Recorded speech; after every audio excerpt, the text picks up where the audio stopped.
I'm Mac McCarthy and I help people with their breakups. And today I'm on another no contact video. And the title of this is going to be the no contact rule versus the friend zone. This is a common theme in a lot of letters and breakup stories where she just wanted to be friends, so I decided to be friends. And it comes down to what you really want. Be honest. You do not want to be friends if you do not want to be friends. Does that make sense? So, okay,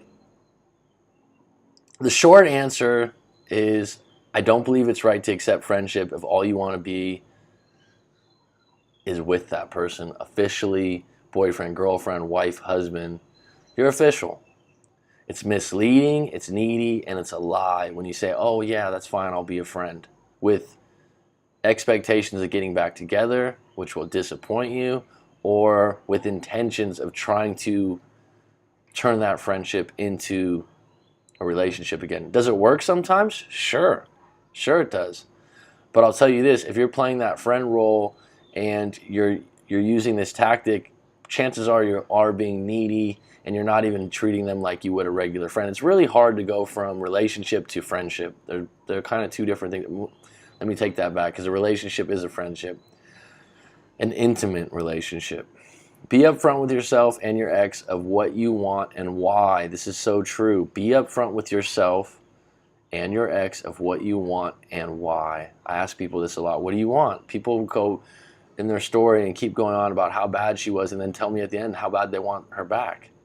Doesn't really make sense. You've got to figure out why it is that you really want that person back. A lot of times it's rejection. Someone's got rejected and they want to get them back and feel more secure with themselves. And then once they get them back, they don't want to stay together and they have more problems. Being friends is usually good for the person that's leaving you. You're doing them a favor. You're weaning them off the relationship. And it sheds them of guilt.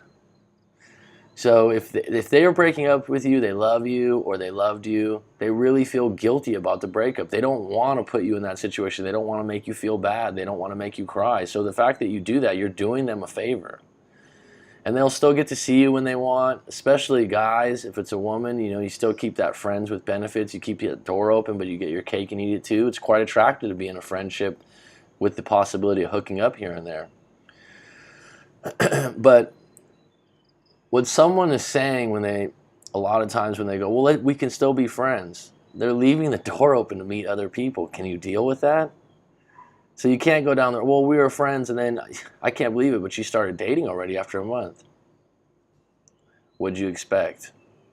It hurts, and it's going to hurt more, the fact that you believed some bullshit idea that friends would lead back together when actually the no contact rule is the better ploy, because you're working on yourself, you're an independent, strong individual, and that's the most attractive person you can be.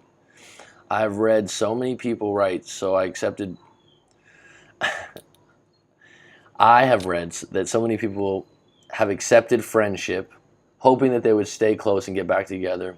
If you can accept that you no longer are official and you no longer have a right to expect them not to see other people.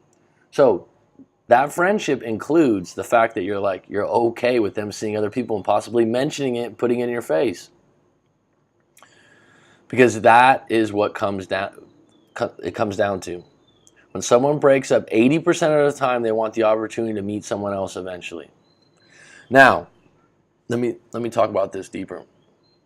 It's hard to swallow, but it's true. They'll say like, oh, I'm not even talking to anyone else. It's not even about that. No, they want to leave the door open and give it a chance to meet someone else. Now, what can happen if you go into no contact and you give that space and time, and you're not a weak, needy individual calling them all the time and looking for pity, is they can go out with a few people and have a couple light relationships or date, and then they realize, wow, you were such a good catch, that they come back to you because they can see how much better your relationship was. Now, the fact that they went out with other people, if you're able to stomach that, that's for you to decide. But that also happens a lot, right? They realize after going out, dating, that they had a really good catch in you. But the no contact rule proves to them that, like I said, You're a strong, independent individual that can take care of yourself, move on, and improve.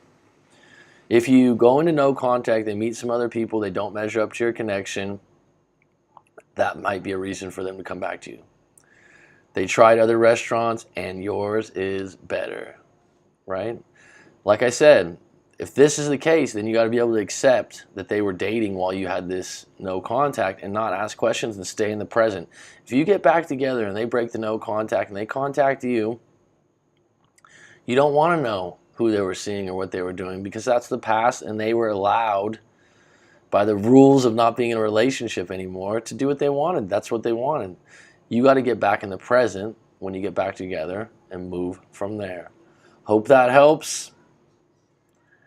Visit rightmac.com to tell me your story.